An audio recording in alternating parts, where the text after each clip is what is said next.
Welcome everyone to the ChildKind International Community of Practice webinar series. And this is our annual Maureen Strafford lecture. I'm Bill Zemsky. I am a board member for ChildKind and help run our educational initiatives. And today's lecture will be implementing new knowledges into pain practice. Whose responsibility is it? And how's it done? Presented by Bonnie Stevens. Next slide, please.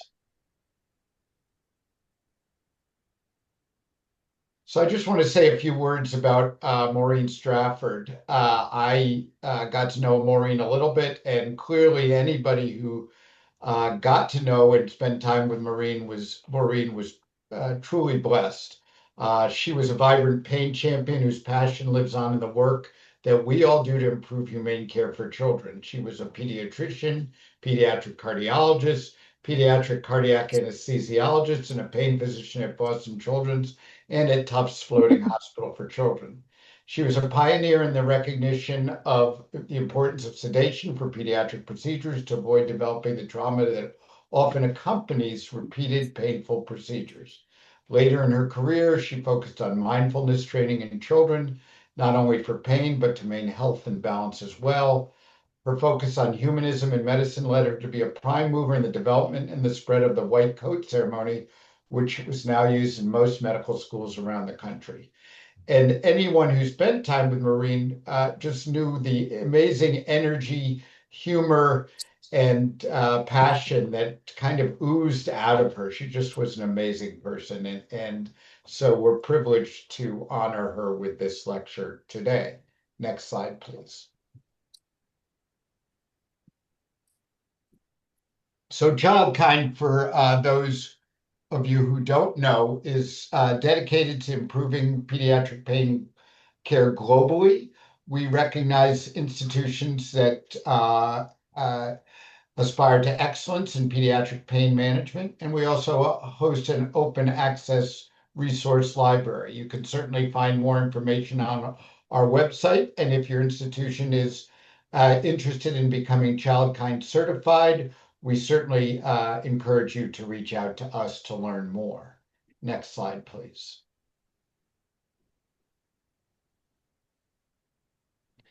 So here are the rules. During this webinar, you must please remain muted throughout the presentation. Questions can be submitted through the chat feature in Zoom. This webinar will be recorded and available on our website. And please sign up for our quarterly newsletter on our website. Again, that's childkindinternational.org. And thank you for joining us today. Next slide, please.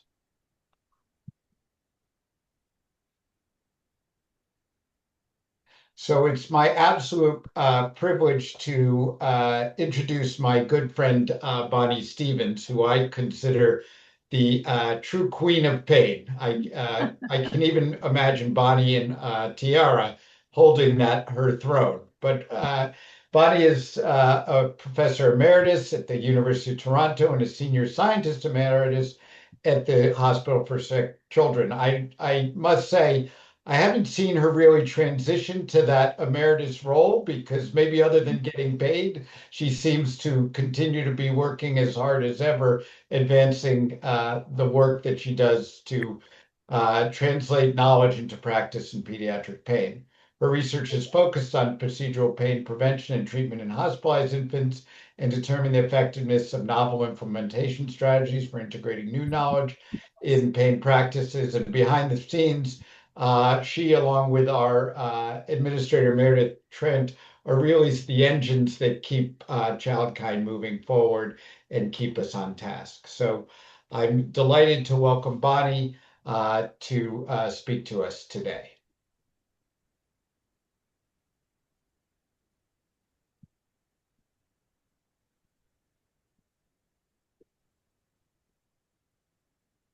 Well, thank you very much, Bill, for that kind introduction. And I am really honored to give this lecture today in memory of Maureen. I have really fond memories of her, and I think she would be very pleased to know that we are not only thinking of her, but also addressing some of the key issues that we face today. I want to bring a warm welcome to you from both the University of Toronto, the historic picture you see up to the right-hand side, as well as from the Hospital for Sick Children. Today, I'm going to talk about implementing new knowledge into pain practice. Whose responsibility is it, and how is it done? The goals of today's lecture are to learn about implementation, uh, as well as how to minimize the barriers and help facilitate pain practice, and also to evaluate our evaluation strategies. I will disclose that I have funding from the Canadian Institute of Health Research, a large foundation grant, which we've held for the past 10 years or so, and that has focused on developing, implementing, and evaluating a particular implementation science research resource. And also, I'm a board member and chair of the certification committee for ChildKind International. We've learned a lot about knowledge translation over the past decade, but I Sorry, really, I didn't realize this was not inside my headphones. whoops, what happened here? I lost my slide. I need your help, Meredith.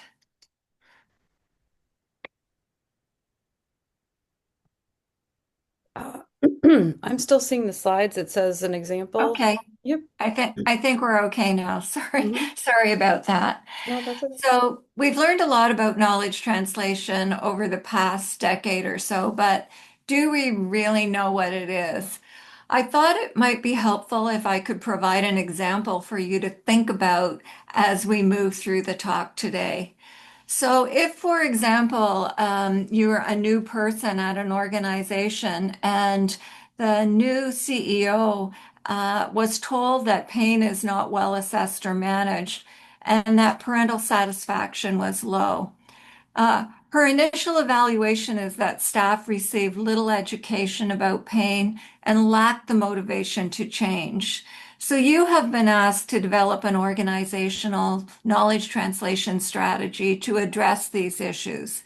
How could you do this? And specifically, how could you use education as an effective knowledge translation strategy for more mobilizing your organization to effectively implement pain evidence into practice? So, first of all, a few definitions. What is implementation, or more commonly referred to as knowledge translation? So, the Canadian Institutes of Health Research have come up with a definition that's used widely, that knowledge translation is a dynamic and iterative process that includes synthesis, dissemination, exchange, and ethically sound application of knowledge to improve the health of Canadians, provide more effective health services and products, and strengthen the healthcare system. So this is a well-defined process. So is implementation or knowledge translation different from implementation science? Well, the simple answer is yes. Yes, it is. Implementation science is the scientific study of the methods and strategies to promote the systematic uptake of evidence-based practices and research findings into routine use within health services or other settings and improving health outcomes. So implementation is a process. Implementation science is the scientific study of that process. But maybe it's just more commonly thought of as the application and use of the best available science or evidence to benefit health and well-being. So I thought I would share with you this analogy to help us better understand the intricacies and the components of implementation science. This analogy was developed by my friend Melanie Barwick, who compared it to cooking. And for those of you that know me, you know that I have very limited cooking skills. And therefore, this analogy really helped me break down what knowledge translation was about. So, first of all, we think about the setting. We usually cook in the kitchen, and that's the setting. The organization can really refer to the structure in the kitchen. So, you've got counters, you've got stove, a sink. The innovation, what you hope to create that's effective, is the recipe. The components are the ingredients. The conditions are the barriers and facilitators. And we're going to talk a lot about barriers and facilitators today. Then you have the individuals that make up your KT team or your cooking team. So you have the cook, the person who's trying to put some recipe together, the servers who deliver the end product, the recipients who are the diners, the strategies that we have to learn, the slicing, the peeling, the mixing, the dicing. The process is the steps that we follow. And then finally, we're going to have some evaluation or appraisal of the process. There's also the business case for implementation science. It's not just a nice to do thing, but it's a strategy to address resource-constrained conditions and ensure that outcomes are achieved. Implementation science plays a critical role in supporting these efforts. But what if we don't get it right? What are the consequences for different groups if we're ineffective? Let's think first about patients. There could be reduced health outcomes where potential improvements in health may be missed, diminishing the return on research investment. There could be suboptimal treatment where individuals may not receive effective treatments or may even receive ineffective treatment, resulting in poor health outcomes. There could be increased healthcare cost and inefficiencies in the healthcare system that persist, increasing costs. And there could be neglect of evidence-based practice, where care providers may not incorporate the best evidence into their care, impacting patient outcomes. Next, what are the consequences of ineffective KT for researchers, recipients, and KT brokers? There can be emotional and psychological effects. Anxiety, depression, frustration, and a sense of powerlessness may develop. Frustration and dissatisfaction amongst professionals, and a sense that may evolve in healthcare professionals of inability to enact beneficial changes, and challenges in specific settings if context is not considered. KT strategies may be ineffective, further amplifying these consequences. Next, there's consequences for the healthcare system and for policy. There's delayed services and improvements in outcomes. There's ineffective system functioning, and there's inefficient and ineffective decision making by decision makers who may struggle with choices when high quality evidence is not being effectively translated into practice. So with this background in implementation and implementation science, I'd like to consider a clinical example with the lens of knowledge translation. And for me, many of you know that I've spent my career studying pain in infants. And I feel that this study really showcases an important exemplar for knowledge translation. So in the past 40 to 50 years, there has been multiple discoveries and changes in pain in infants. However, we have not always benefited fully from new knowledge. Let's take a look at the blocks of history to improve our understanding. In the 1980s, we all had this belief that infants could not experience pain, and this really impacted our practice at that time. In the 1990s, groundbreaking research confirmed that infants could actually experience nociception, with preterm infants being the most vulnerable. This led to a deluge of pain assessment tools that were developed, although unfortunately few of them were validated. Moving into the 2000s, many trials were undertaken to establish the efficacy of pain treatments, and data were synthesized in systematic reviews. However, moving into the 2010s and 2020s, there still was a major issue in the use of new knowledge in practice. And this coincided in the last decade or so with implementation science that's been identified as a possible solution to improve pain practice.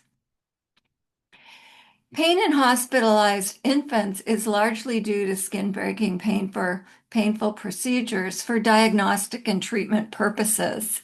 And there have been many studies that have looked at the frequency and natures of these procedures. I just want to highlight a couple of these studies. Barker and Rutter first published on the frequency and nature of painful procedures about 30 years ago. They talked about the infant that underwent more than 500 procedures while being hospitalized.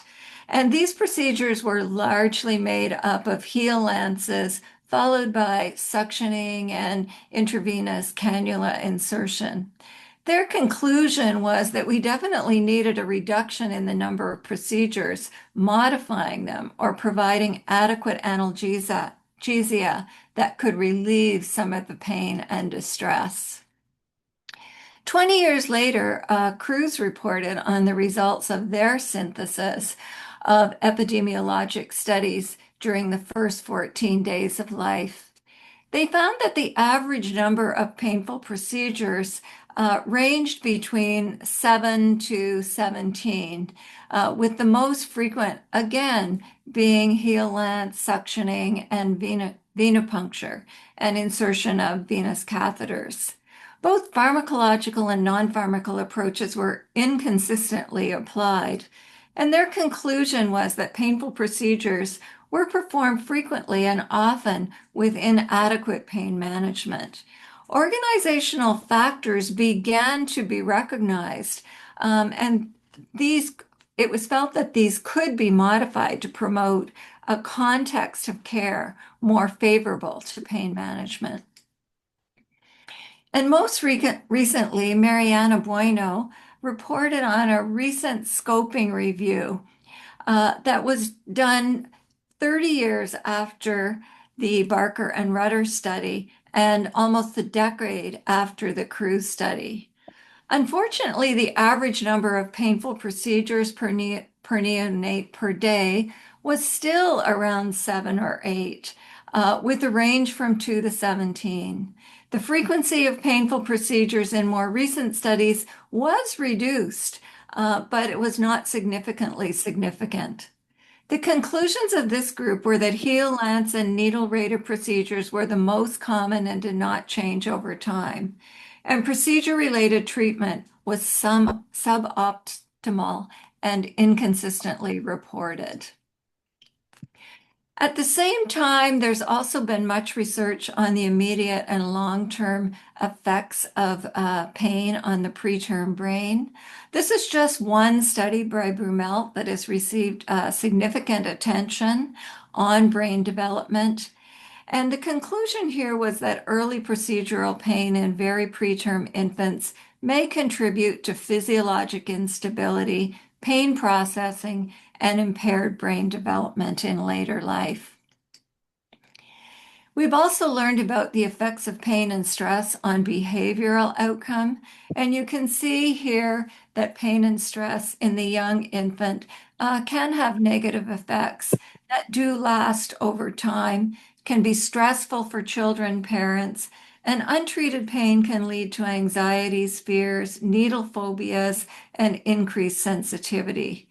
And fear of needles is apparent in 8 to 10% of adults and can definitely lead to healthcare avoidance.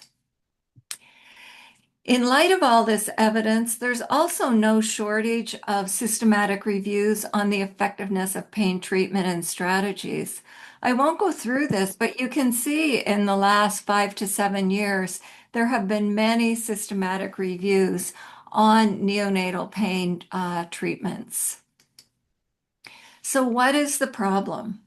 The problem is that things have not really changed over the past 3 to 4 decades. We still have significant numbers of painful procedures per day. The nature of the painful procedures has remained constant, with heel lance and other needle procedures and tube insertions being the most common. Only about a third of painful procedures are accompanied by some form of pharmacologic or non-pharmacologic pain relief. And organizational factors, although touted as being very important, are not often considered.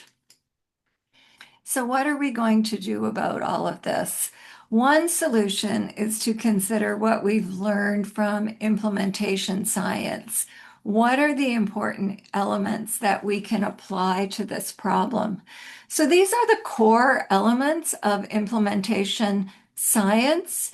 We definitely need implementation teams or champions. We need to follow some sort of implementation process that is organized and tested. We need to think about these implementation factors. What are barriers to implementation and what are facilitators? What are some implementation strategies that we can use to bridge this gap between evidence and practice? And how will we know if we've done a good job? And that is, we need to look at implementation outcomes. We know that implementation is more than just strategies, though. And this is an implementation roadmap of the process that's developed by Dr. Melanie Barwick, my colleague here at SickKids. In this roadmap, we can logically work our way through the innovation, through the preparation to implement new evidence into practice, through implementing and evaluating the initial implementation, and then through monitoring progress and sustaining new changes over time. It's also important to situate implementation in theory.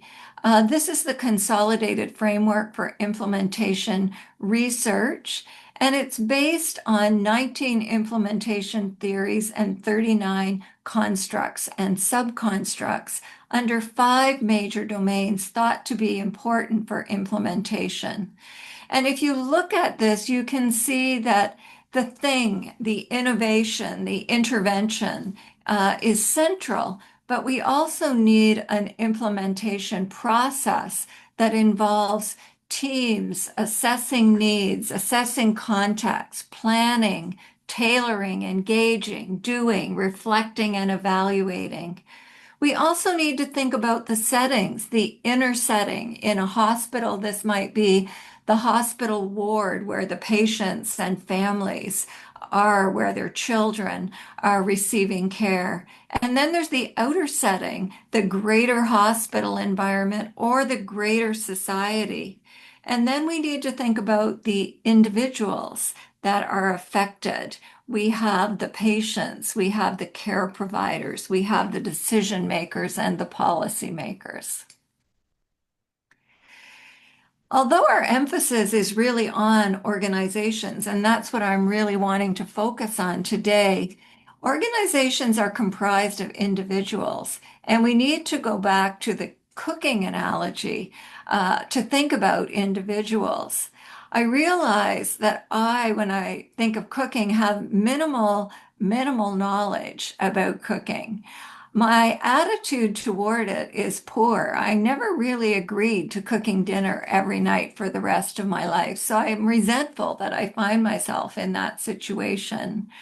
I believe that someone would come and rescue me, although as I look around, I don't see anybody there to do that. My skills were limited, and I really had little motivation to change. And this is often the case with individuals in organization as they think about good pain management. So, what are some of the organizational strategies that could work? Think back to our example of the CEO tasking you with changing the organization uh, and pain in the organization. So, organizational strategies refer to things like accessing funding, offering incentives, or altering existing incentives. Engaging consumers in system change and system participation. Developing an implementation blueprint. I just showed you one, the Barwick Roadmap. Distributing educational materials and doing educational outreach. So instead of always inviting people to come into an educational room or conference room, let's go out to the individuals. Identifying and preparing local opinion leaders. We know that those champions can really impact change. Sometimes mandating change is important, taking away existing supports and mandating new change, providing consultation with those that have been successful, and using mass media. All of these things are examples of organizational strategies for implementation. So let's consider some organizational implementation strategies that you know about. Bill has already introduced ChildKind today, but we know it's an organization that really emphasizes excellence in pain care for children. We engage in the process of certification and certify at the institutional level. We now have 22 hospitals certified in North America and Singapore, and double that number from inside and outside North America that are at various stages in the pipeline. ChildKind really focuses on recognition for the institutional commitment to and excellence in pediatric pain relief, and educating and advocating on the negative effects of inadequately treating children's pain, fostering an exchange of sustained knowledge and best practices through the uniform application of evidence-informed pain prevention and treatment strategies across disciplines. Another national example of an organizational implementation strategy is Solutions for Kids in Pain, or SKIP. It's a national knowledge mobilization network on a mission to improve children's pain management by mobilizing evidence-based solutions through coordination and collaboration. And the world's first national health standard for pediatric pain management has been developed by SKIP and the Health Standards Organization. Pediatric pain standard is the first national standard in Canada to guide and implement pain management for children. It provides specific criteria and guidelines and encourages professionals to ensure equitable, evidence-based and perspectives of children from birth to 19 years. Comfort Promise is another organizational strategy that is developed to promote and prevent possible pain and treatment that is needed for pain for every child, every time. It's readily available hospital-wide through a toolkit that healthcare professionals and parents can utilize. So I just want to backtrack a little bit and go into more depth about how we use this implementation roadmap to integrate an implementation strategy that we have developed here at Sick Kids for Pain in Children. So the implementation of pain practice change, or the impact resource, is a 7-step multifaceted online implementation strategy to improve pain assessment in management in neonatal intensive care units.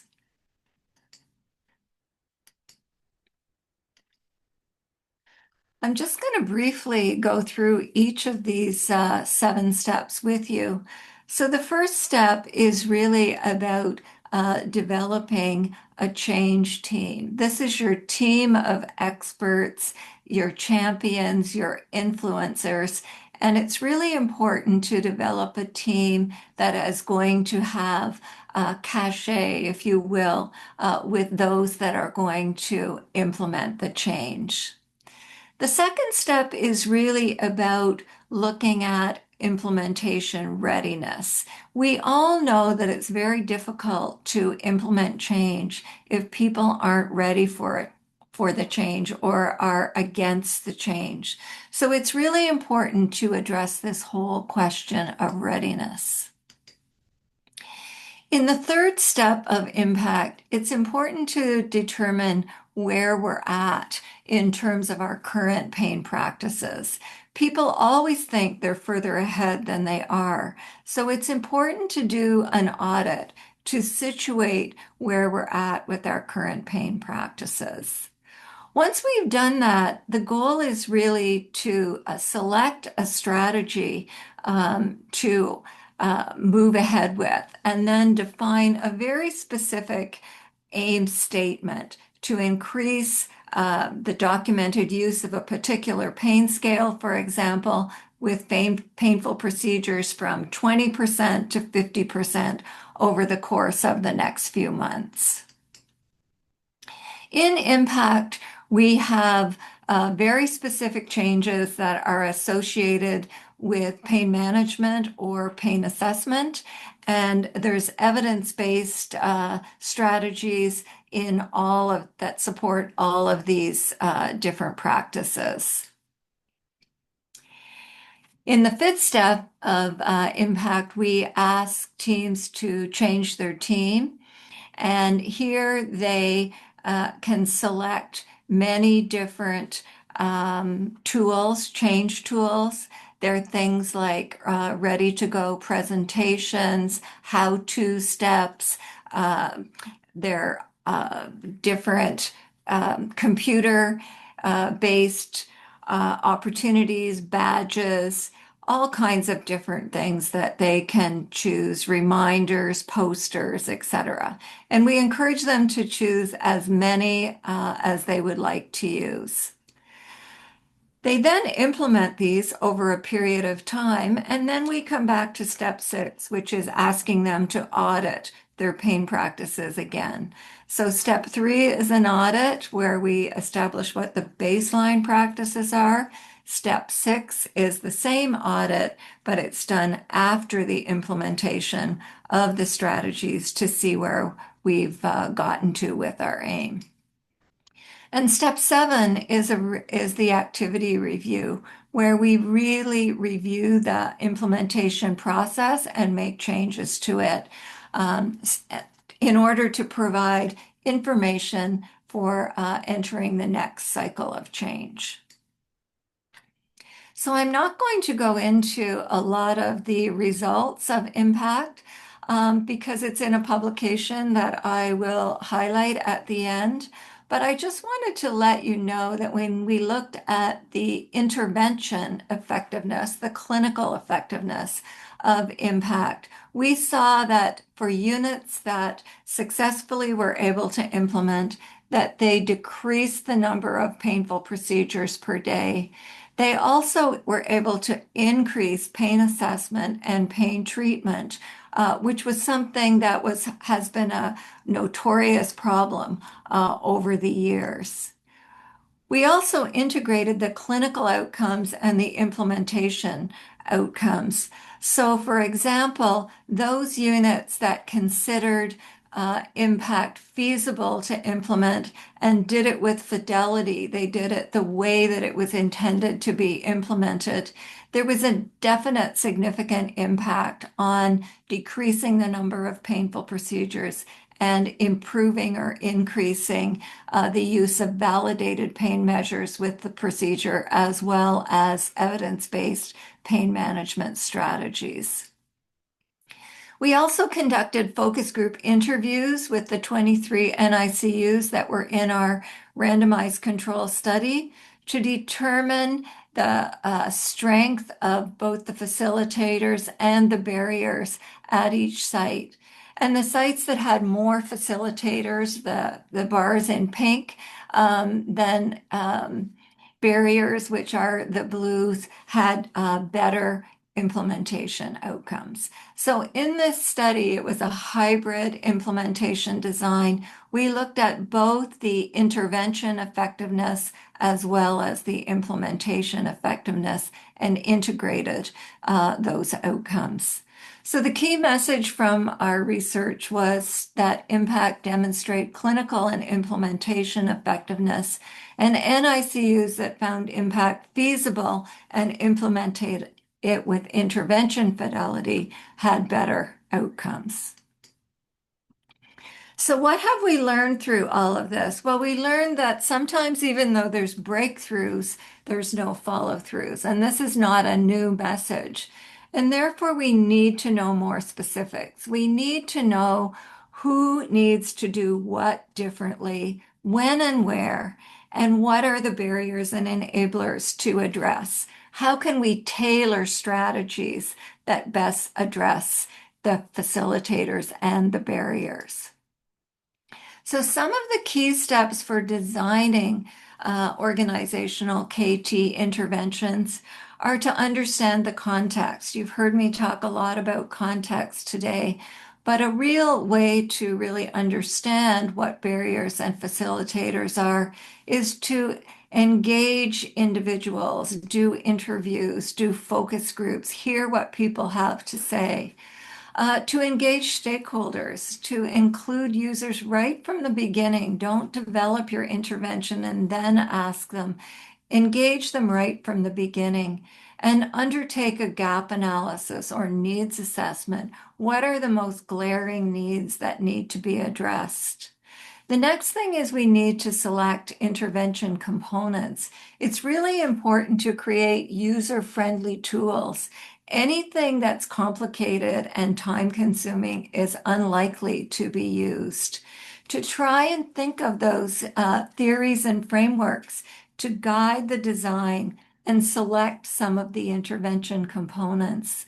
We should try and tailor and implement implementation strategies, tailoring interventions or adapting them to mitigate the identified barriers, enhance facilitators, and contextual barriers. So for example, we really want to make sure that if an identified barrier is low-level resources, both financial resources and people resources, that we really choose strategies that are going to get around that. We also need to consider intersectionality. So how do social factors such as age and gender impact implementation and effectiveness of KT interventions? And finally, we can't forget about evaluating. We need to evaluate the implementation outcomes as well as the intervention outcomes. So implementation outcomes, excuse me, are different. There are things like the feasibility, how easy was it to implement it, appropriateness, cost, sustainability. And the iterative process. We know that knowledge translation is dynamic, it's iterative, and it requires ongoing refinement and interventions. These are some of the implementation criteria. These are called the APPEASE criteria. So this is where we evaluate things like the acceptability. Is the intervention appropriate, fair, and reasonable for those who will receive it or implement it? Is it practical? Can the intervention be practically implemented given available resources, skills, and context? Is it effective? Has the intervention been shown to be effective in achieving its intended outcomes? Is it affordable? Cost is important these days. Is it financially viable? Can it be delivered at a cost that's sustainable? Are there side effects? What are the potential unintended positive or negative consequences? And equity, does the intervention promote fairness and justice, or could it worsen existing inequalities? So let's go back to the example that I posed at the beginning.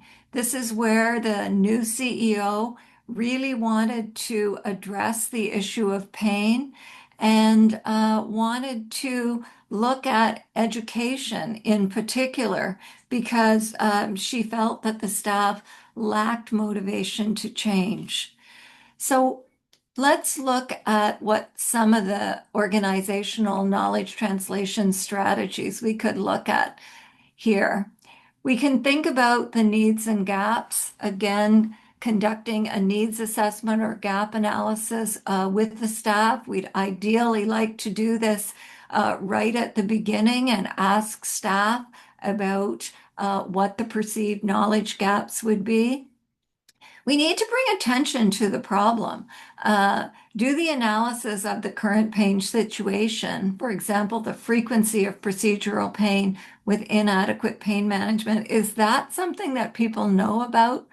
The goal here is really to heighten awareness of the problem and motivation for the need to change, and therefore education and learning. What's standing in the way of change? Why are we not changing? And the goal here is to again highlight what's standing in the way of change and what facilitators could we make better use of to help mitigate that change. What strategies will work? The goal is to engage users in selecting potential education strategies. Some of these focus on being more interactive, so an interactive lecture, the use of case examples, role play, small group discussion, facilitated discussion with all of the participants. And finally, developing an evaluation strategy. The goal is to ensure that the group feels success.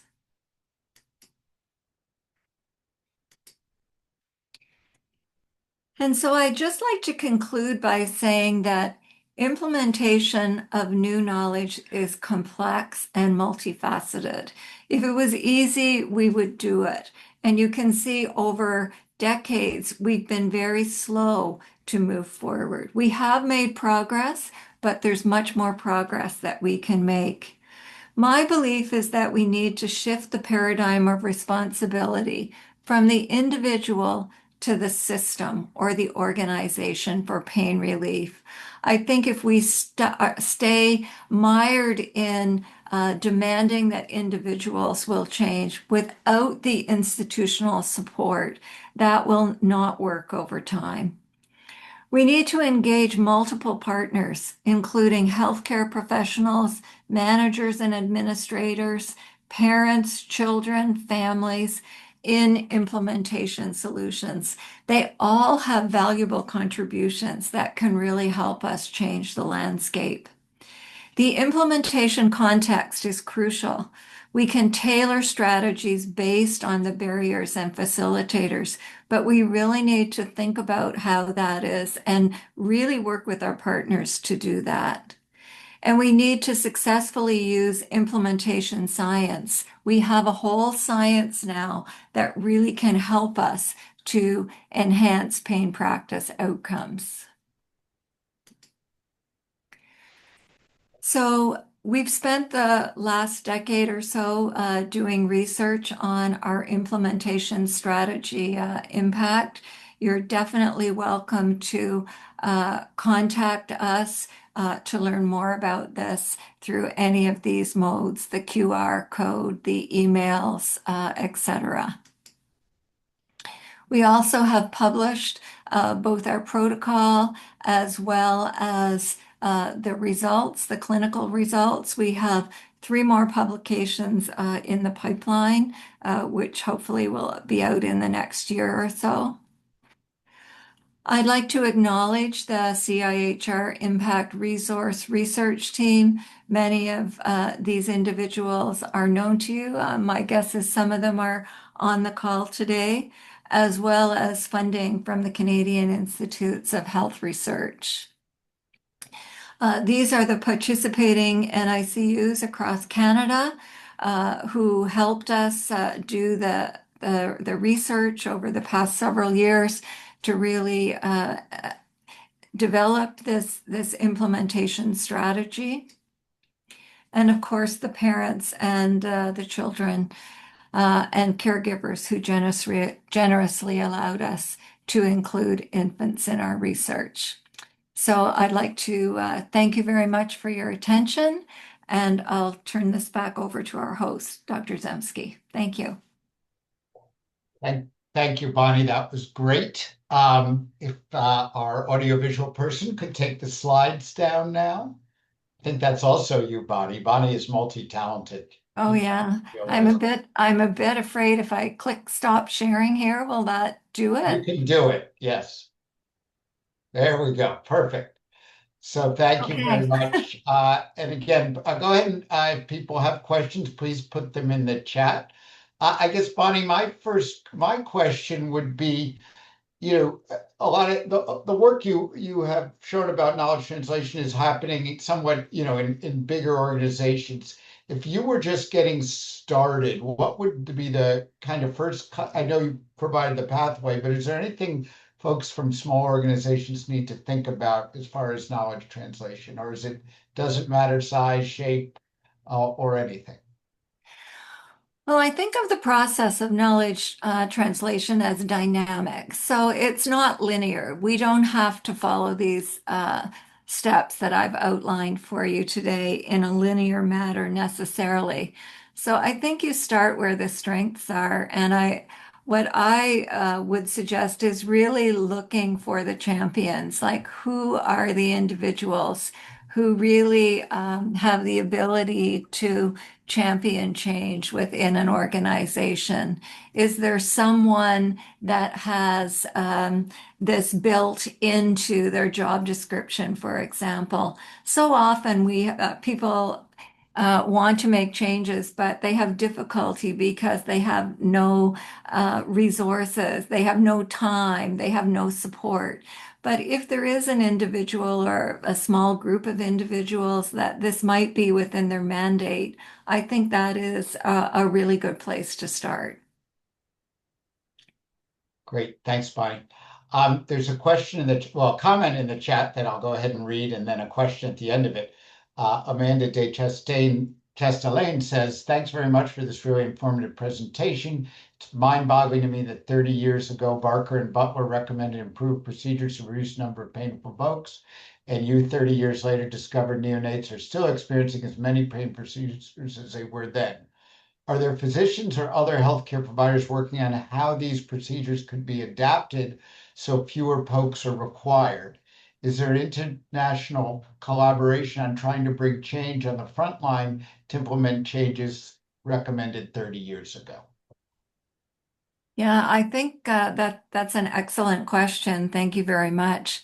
I don't want to suggest that we've made no progress in 30 years because I actually think we've made a lot of progress.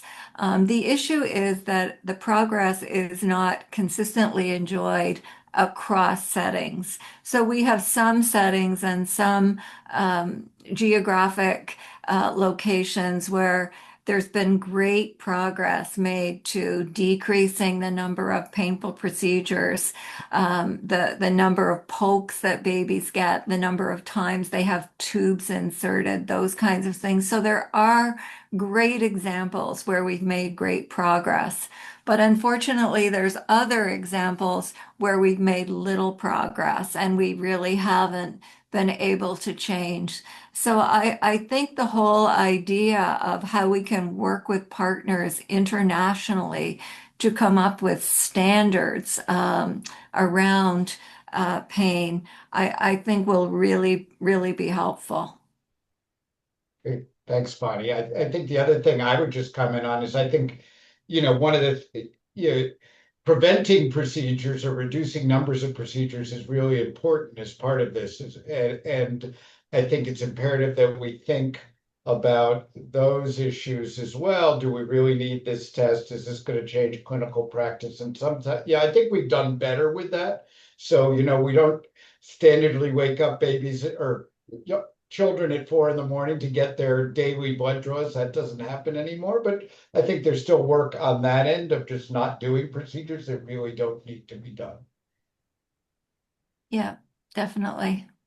Other questions from anybody in the audience? Feel free to raise your hand. Dr. Campbell, as I recently transitioned to the next phase of life, would you like to provide any comments on your experience working with Dr. Stevens on knowledge translation? Bill, you're not supposed to call people out, cold call them. But yeah, thank you. In fact, I just got an email from the dean today saying I'm Professor Emeritus. So you've heard it here first. Um, I can tell you, well, first of all, Bonnie, thank you so much for your presentation. I learn something new every time. And really, you're the queen of knowledge translation in pain, certainly in infants. And I know that you and Melanie, who's a queen of implementation science, knowledge translation, have done incredible work. I don't really have anything to add other than change is hard. And I think one of the important things is that culture change is hard, and to really try and spread your message so that there's a readiness across the organization. So get your friends, right from support staff through to your clinical colleagues, up to the C-suite people. You need people everywhere to really help make this, to get organizations ready to take this hard work on. That's all I have to say. I hope that's not too bad for a cold call. And back to you, Bill. Thank you, Thank you, Dr. Campbell. Fiona. All right. Any other questions that we can answer? I think, I think Bonnie's provided a really good roadmap, and it fits in really, when we go and go to other hospitals, and the questions they ask are, how to implement change, how to get, and a lot of times the administration involved, leadership involved, and it requires a lot of persistence and teamwork. And I think that's the emphasis here, that it's not something easily done. And then not only do you have to implement change, you have to uh, continue to keep that change going once it's been implemented, which can be difficult as well. So this is a process. We just had a meeting of our own pain committee at my place yesterday, and we're continuing to relook at things, sometimes to reinvent the wheel to keep this process moving. So I just encourage you all to be really persistent, follow some of the guidelines that Bonnie laid out today. Yeah, if I could just chime in something, Bill and Bonnie, thank you again for that wonderful presentation. This is Neil Schefter chiming in. What Bill suggested, I think, is the critical piece of this, that the maintenance and sustaining of change is really where the money is, because it's, sometimes an administration changes, individuals are there's a lot of enthusiasm, that individual is hit by a bus, God forbid, and then suddenly the initiative sort of dissipates over time. So it really requires a cultural change that has to happen over time and is gradual. And a lot of that is dictated by folks from at the organizational level, where really it has to be a strategy, a commitment of the institution that this is going forward, and that will change culture over time. Starts out a lot of times with champions, goes up to the C-suite when they make the case that it's important for the organization to do this from multiple perspectives, and then it comes back down again. And that's what I see as critical in all of this. In ChildKind now, we're just starting to recertify hospitals to see how they're doing over time. They presented things to us, but it's important that things have been maintained over time. And that's what's really critical, that there's sustained change over time and the culture changes within the organization. So thank you, Bonnie. I think Fiona has her hand up again. Fiona, did you want to say something else? Yes, and actually, it's not again, Bonnie. I didn't put it up before. Bill was rudely shouting me out. This is really a comment more than a question, but I'd be interested in your thoughts, Bonnie. In Canada, we've developed the world's first pediatric pain management standard, and to the person in the chat, Amanda, I would say that I think really important messages in the standard is that we should really be, and this was raised years ago by much earlier than the Canadian standard, is to really be reconsidering pain as a safety event or an adverse event. So that shifts the responsibility from individuals to systems and has things like root cause analysis and accountability built into it. So I think this is something that the conversation was started many years ago with quite a great editorial. People on this call will have been on that, been on the editorial. I can't remember all the authors right now, but I think that this is something that will get people to listen if we can effectively move in that direction for unmanaged pain being considered as a safety or an adverse event. Thank you. Uh, Thank you, Fiona. I think that's a great place to finish up as we're just coming on 2 o'clock Eastern time here. But Bonnie, thank you very much. This was wonderful. As a reminder, the tape of this will be available at our website for those who want to look at it. Please direct other folks to this important information. And if you're seeking to learn more about ChildKind, please feel free to reach out. Meredith Trent would be the person that you will be speaking with. Thank you very much. Have a great rest of your week. Great. Thank Thanks, you. everyone. Bye-bye. Bye. Thanks, Bonnie.